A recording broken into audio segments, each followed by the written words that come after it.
Vous allez assister, certains pour la 4e fois,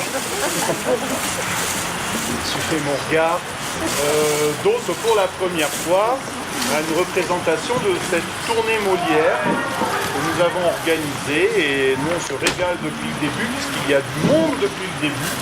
Tout d'abord, vous allez voir une troupe de comédiens amateurs. Mais c'est pas pour s'excuser qu'on dit ça, parce qu'on est vraiment très très fiers, je suis très fier du niveau de jeu auquel on est arrivé. Je n'en attendais pas moins d'eux, et si j'avais proposé ce projet, c'est parce que j'étais assez sûr qu'on pouvait en arriver là avec du travail et du temps. Donc, ce sont des extraits de pièces de Molière. Je vais essayer de dérouler le programme dans l'ordre de ce soir, puisque chaque soir, il y a des scènes en moins, des scènes en plus, et puis des scènes qui se jouent tous les soirs. Nous avons accueilli durant 2 soirées, hier soir et lundi à Torambas, hier soir à Beauvaisis, lundi à Torambas, une autre troupe qui venait de Saint-André, qui ont joué 3 scènes avec nous. Et d'ailleurs, il semblerait qu'ils se préparent une seconde tournée à leur initiative, et que cette fois-ci, c'est eux qui nous inviteront à repartir en tournée à Saint-André-les-Alpes. On est content d'abolir une fois de plus les frontières, à Barème et à Castellane. C'est en projet pour l'auteur. Donc c'est super, ça fait des petits. Voilà l'état d'esprit. Ce sont des gens qui, pour certains, ce soir on fait déjà du théâtre, il y a longtemps, d'autres qui en font depuis un certain temps avec moi, d'autres qui n'avaient jamais travaillé de texte mais qui font de l'improvisation, et même certains qui font leur tout premier pas. Il y a également toutes les générations confondues. Donc ce programme, tout d'abord des extraits de Don Juan, les 2 scènes Don Juan Elvire qui encadrent le spectacle, une Elvire blanche au début et noire à la fin, vous comprendrez pourquoi. Au milieu, il y aura également une scène de Don Juan avec la petite paysanne Charlotte et l'arrivée de Mathurine. Mais pour voir la suite de ces paysannes, il faudra venir nous voir demain à Alos ou samedi à Colmar. 2 représentations où la musique de scène ne sera plus une musique enregistrée mais jouée en direct par des amis musiciens. Ensuite, vous allez avoir un large extrait des Précieuses Ridicules, la scène de Mascari, Cato Magdelon, assez connue, dont Molière s'est lui-même inspiré, il s'est cité, il a repuisé dans la structure de cette scène, pour une scène que nous jouerons après, tirée des femmes savantes. On voit très bien ça dans le film Molière de Moucheline, où à un moment, il est pressé par le temps, et plutôt que de laisser l'inspiration venir, Armand Béjart, semble-t-il, lui donne l'idée de réutiliser cette structure. Elle est précédée, cette scène, avec Trissautin en plaidant, ces femmes savantes, par une première petite scène des femmes savantes entre les 2 sœurs, Henriette et Armande. Vous avez l'opposition entre une femme qui veut être une femme mariée, qui s'occupe de son ménage, au sens large du terme, tandis que sa sœur voudrait l'entraîner à la file de sa mère et de sa tante pour être une savante. Enfin, de nombreux extraits du Malade imaginaire. Le malade, sa servante Toinette, sa fille donc Angélique, avec un quiproquo sur son mariage, vous verrez, et puis le père et le fils Diafoirus qui arrivent, et puis la petite sœur Louison, voilà, etc., etc. Je crois que j'ai à peu près fait le tour des choses. Tenez bon, ça nous ferait vraiment plaisir que vous restiez jusqu'au bout. Je sais pas, vous n'avez qu'à applaudir, comme ça vous réchauffe. A tout à l'heure.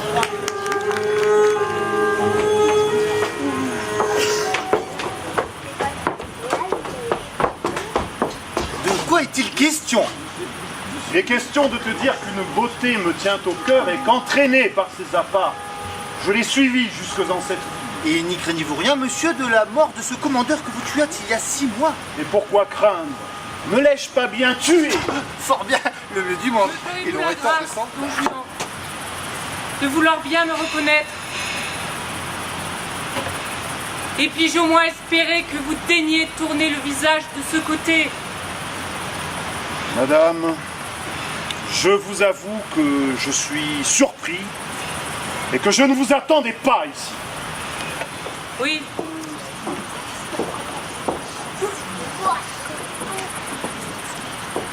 Mesdames, vous serez surprises sans doute de l'audace de ma visite.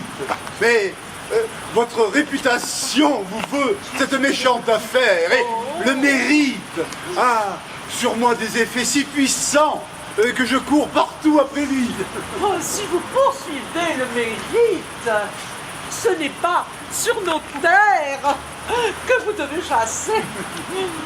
Pour voir chez nous le mérite, il a fallu que vous l'ayez amené. Oh, je m'inscris en faux contre ces paroles. Votre renommée accuse juste en comptant ce que vous valez.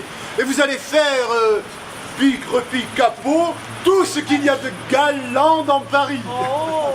Je n'y prenais pas garde, tandis que sans songer à mal, je vous regarde, votre œil en tapinois me dérobe mon cœur.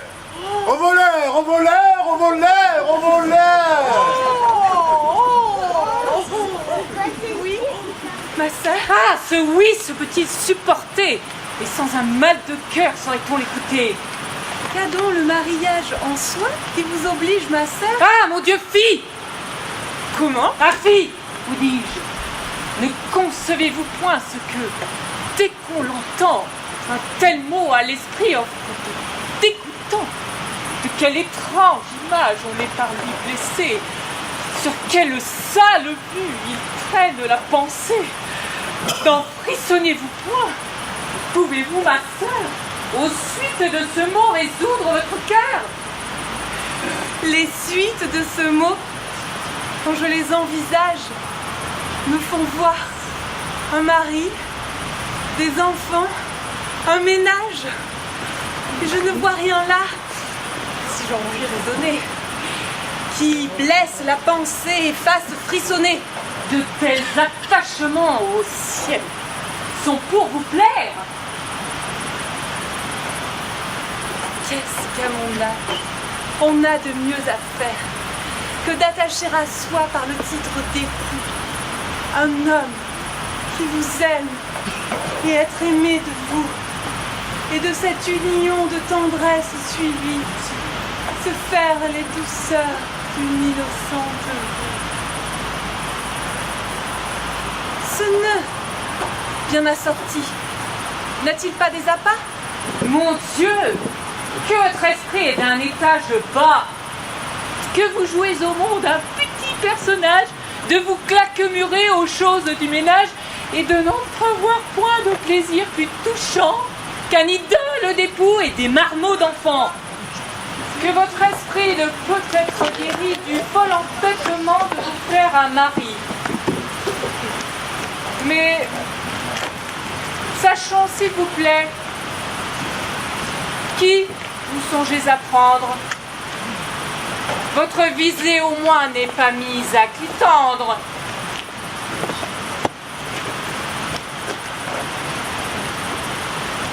Et par quelle raison n'y serait-elle pas?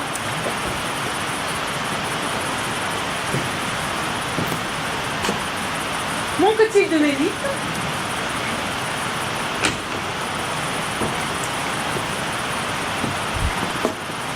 Est-ce un choix qui soit bas? Non, mais c'est un dessein qui serait malhonnête que de vouloir d'une autre enlever la conquête. Et ce n'est pas un fait dans le monde ignoré que Clitandre est pour moi hautement soupiré. Mais tous ces soupirs, chez vous, sont choses vaines, et vous ne tombez pas aux bassesses humaines. La philosophie a toutes vos amours, et votre esprit à l'hymen renonce pour toujours. Ainsi, n'ayant au cœur nul dessein pour Clitandre, que vous importe-t-il qu'on y puisse prétendre? Cet empire que tient là. Et quand tu vois ce beau carrosse où tant d'or se relève en bosse qu'il étonne tout le pays et fait pompeusement triompher Malaïs, Oh, Malaïs, voilà de l'érudition. L'enveloppe est jolie et vaut 1 million. Et quand tu vois ce beau carrosse où Tandor se relève en bosse, qu'il étonne tout le pays, elle fait pompeusement triompher Malaïs. Comme je ne sais quoi. Que dites-vous là? Ce sont les plus belles du monde. Monsieur, Souffrez un peu que je les baise. Monsieur, c'est trop d'honneur que vous me faites et si j'avais su ça tantôt, je n'aurais pas manqué de les laver avec du son. Je vous mette dans l'état où vous méritez d'être. Cet amour est bien tronc, sans doute. Mais quoi, Charlotte? C'est un effet de votre grande beauté. Monsieur, je ne sais comment faire pour vous parler. Ce que vous dites me fait taise et j'aurai toutes les envies du monde de vous croire. Mais on m'a toujours dit de ne jamais croire les messieurs. Regarde-moi un peu. Eh ben, je vous regarde. Toinette. Eh ben, toi, Toinette. Mais David, tu prends mais quand je veux parler? Oh, je m'en doute assez de notre jeune amant. Car c'est sous lui depuis 6 jours que roulent tous nos entretiens. Et vous n'êtes point bien si vous n'en parlez à toute heure. Et toi aussi. Assurément, mon père. Comment? L'as-tu vu?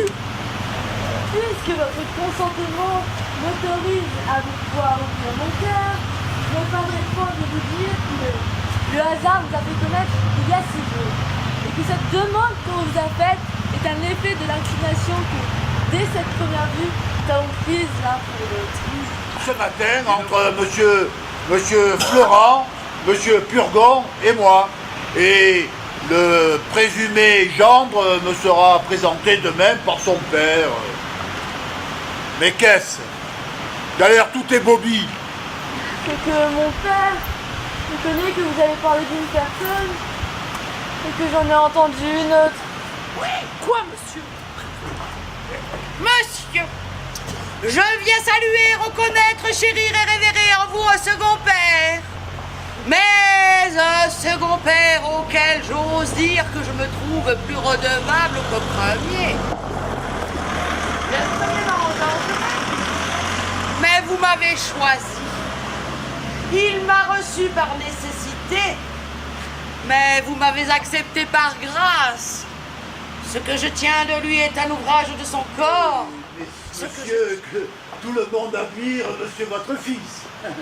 Et je suis le bonheur de voir que vous avez un garçon comme cela. Monsieur, ce n'est pas parce que je suis son père, mais je puis dire que j'ai sujet d'être content de lui. Et que tous ceux qui le voient, on parle comme d'un garçon qui n'a point de méchance. Vous l'aurez. Au nom de Dieu que je ne l'ai pas! Allô? Ah, mon papa, vous m'avez blessé! Attendez, je suis morte! Oh là! Quoi? Louison! Ma petite Louison! Ma pauvre fille! Oh, malheureux que je suis, ma pauvre fille, ma Louison, elle est morte! Ce que j'ai à vous dire ne veut point du tout de retardement. Je ne viens point ici pleine de ce courroux que j'ai tantôt fait éclater. Et vous me voyez bien changé de ce que j'étais ce matin. J'ai oublié mon devoir pour vous. J'ai fait toutes choses pour vous.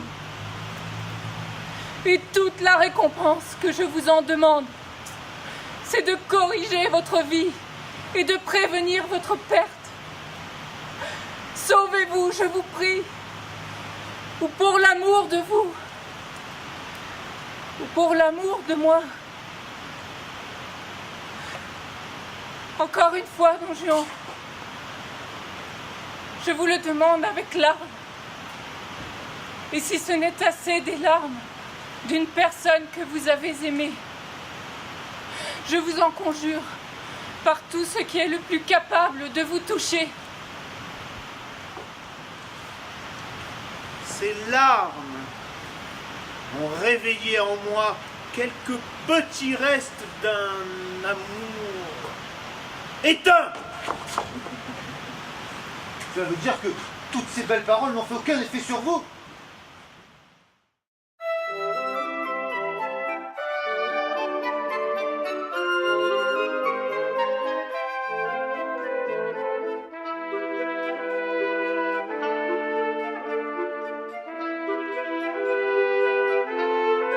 Qui est face à vous, il y a toute une petite équipe qui est derrière. On va commencer ce soir par notre régisseuse son, lumière, Gilberte.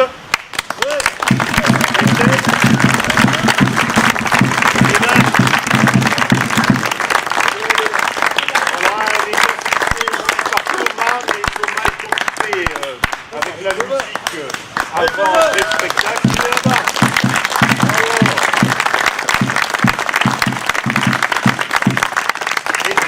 Appeler les deux autres en même temps, notre maquilleuse puce et notre costumière Christelle Bourrassier.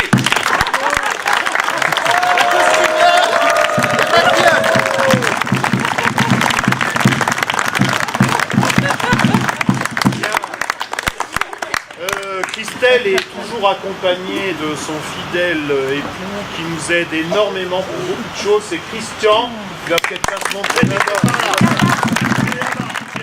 spectacles dans lesquels il joue. D'ailleurs, venez le voir dans vos bancs dimanche.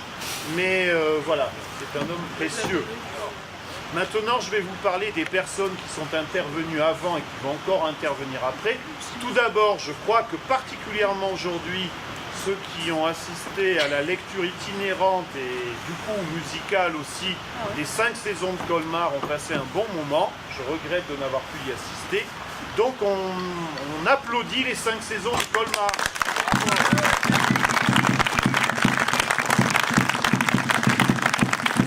Et évidemment, on applaudit les tambours et fifres du Haut-Verdon, la famille Vesco, Yo-Yo, Thomas, Jean et Ricardo.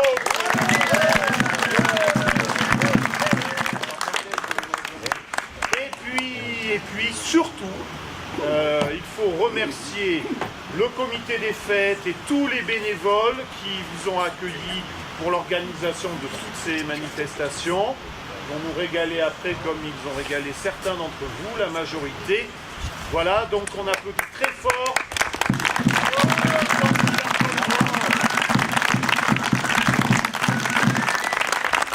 Dans les remerciements plus officiels mais tout aussi sincères, ce soir spécifiquement, la commune de Villars-Colmar, représentée par son maire André Guirand et toute son équipe.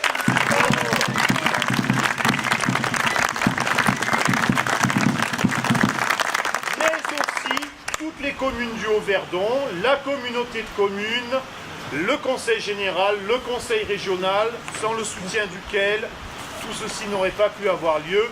Et je réinsiste à chaque fois, puisque c'est le porteur principal du projet, le maître d'œuvre avec moi-même, c'est la commune de Colmar, Magali Surle qui en est le maire, représentée ce soir par Marinette qui est une élue de la mairie de Colmar.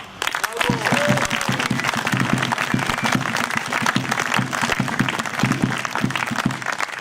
J'espère n'avoir oublié personne, sinon qu'il ne m'en veuille pas. Donc là, c'est à la fin que je le dis. Si vous avez aimé, parlez-en à vos amis. Si vous n'avez pas aimé, parlez-en à vos ennemis. Voilà.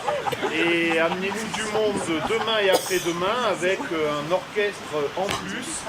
Donc, merci à vous. Bonne soirée et peut-être à demain ou après-demain. Et sans oublier